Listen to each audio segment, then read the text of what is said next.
Voici encore ce que vous faites. Voici encore ce que vous faites. Vous couvrez de larmes Vous l'autel de couvrez les larmes l'autel de l'Éternel, de pleurs et de gémissements, de pleurs et de gémissements, en sorte qu'il n'a plus égard aux offrandes. au fait qu'il n'a plus Égard égard aux offrandes. aux Et offrandes qu'il ne peut rien agréer de vos mains. et qu'il ne peut rien agréer de vos mains.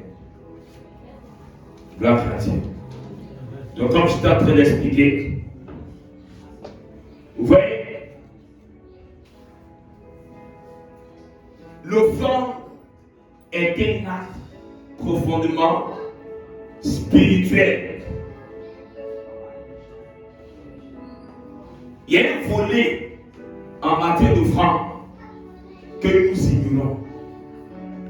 Beaucoup pensent que l'offrande, c'est simplement le fait de donner à Dieu. Non. Le fait de donner à Dieu ne nous rend pas prospères. La Bible parle de deux personnes qui représentent deux types d'enfants de Dieu qui vont adorer l'Éternel. Parce que l'offrande est un acte d'adoration. Est un acte d'honneur que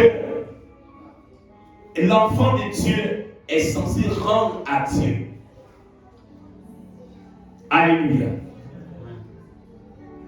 Alors que la dîme, c'est une tasse. Selon Malachie 3, verset 10. Il faut chercher Malachie 3, verset 10. Malachie 3, verset 10. Apportez à la maison du trésor. Apportez à la maison du trésor Toutes les dîmes. toutes les dîmes, Afin qu'il y ait de la nourriture. afin qu'il y ait de la nourriture Dans ma maison. dans ma maison. Mettez-moi de la sorte à l'épreuve. Mettez-moi de la sorte à Dit l'épreuve. l'Éternel des armées. Oui. Et vous verrez si je n'ouvre pas pour vous les écluses des cieux.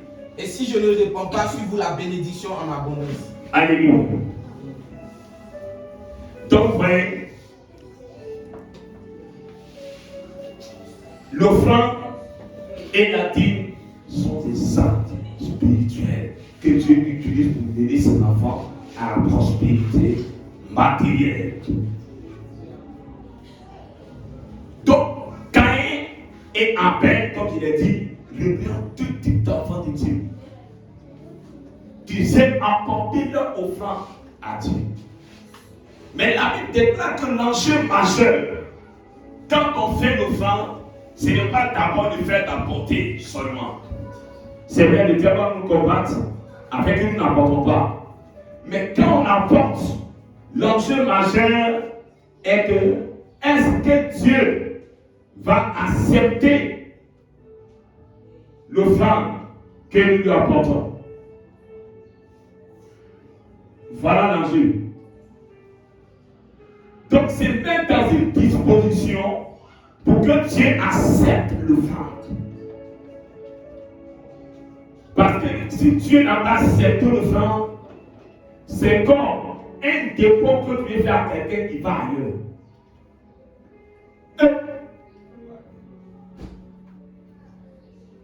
Donc Caïn et Abel ont fait des offrandes. Mais Abel était dans une disposition telle que Dieu a créé son offrande. Et Dieu a rejeté l'offrande de Caïn. Pourquoi est-ce que Caïn était abattu? C'est parce que le résultat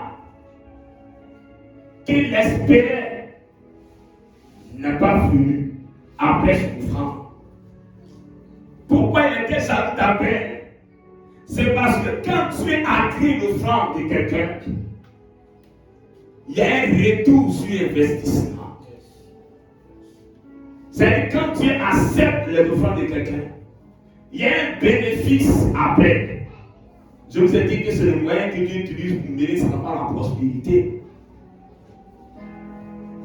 Beaucoup d'enfants de Dieu sont comme les Caïns aujourd'hui. En telle enseigne que quand on parle d'offrande à l'église, ils ne savent même pas que c'est pour leur bien. Parce qu'ils disent, on donne sans on ne voit rien. Non, mais tu donnes dans quelle disposition? Alléluia. Parce qu'il ne suffit pas de donner. Tu peux donner, mais tu peux ne pas accepter.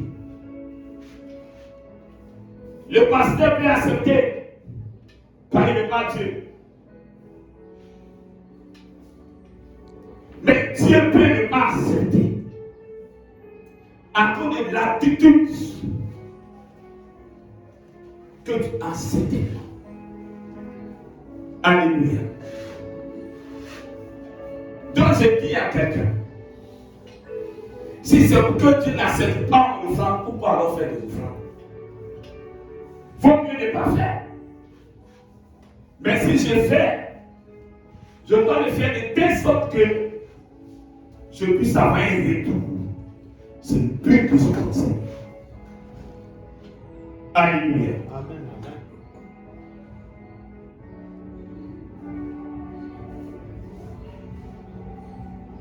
Nous allons prendre encore Malachie.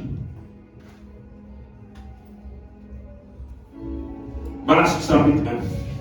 Malachie chapitre 1. C'est bien, oui. Verset.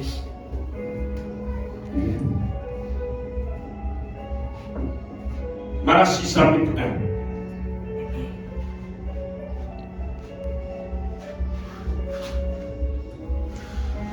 Verset 6 à 7. Malachie chapitre 1, verset 6 à 7. Oui. Un fils honore son père, Un fils honore son père, et un serviteur son maître. et un serviteur son maître. Si je suis père, Si je suis père, où est l'honneur qui m'est dû? où est l'honneur qui m'est dû? Si je suis maître, Si je suis maître, où est la crainte qu'on a de moi? où est la crainte qu'on a de moi? Dit l'Éternel des armées. Dit l'Éternel des armées. À vous, À vous. sacrificateur. Oui. Il méprisait mon nom Qui méprisait mon nom et qui dit, et qui dit, en quoi avons-nous méprisé ton nom? en quoi avons-nous méprisé ton nom? Vous offrez sur mon autel Vous offrez sur mon autel des aliments impurs. des aliments impurs Et vous dites, et vous dites, en quoi t'avons-nous profané? en quoi t'avons-nous profané? C'est en disant, C'est en disant, la table de l'Éternel est méprisable. c'est en disant la table de l'Éternel est méprisable. Continue. Oui. Quand vous offrez en sacrifice une bête aveugle, Quand vous offrez en sacrifice une bête aveugle, n'est-ce pas mal? n'est-ce pas mal? Quand vous en offrez Oui. une boiteuse, Une boiteuse. ou un film, Ou un film, n'est-ce pas mal? n'est-ce pas mal? Offre-la donc à ton gouverneur. Offre-la donc à ton gouverneur. Te recevra-t-il bien? Te recevra-t-il bien? Te fera-t-il bon accueil? Te fera-t-il bon accueil? Dit l'Éternel des armées. Dit l'Éternel des armées. Priez Dieu maintenant Priez Dieu maintenant pour qu'il ait pitié de nous, pour qu'il ait pitié de nous. de vous, que cela vienne.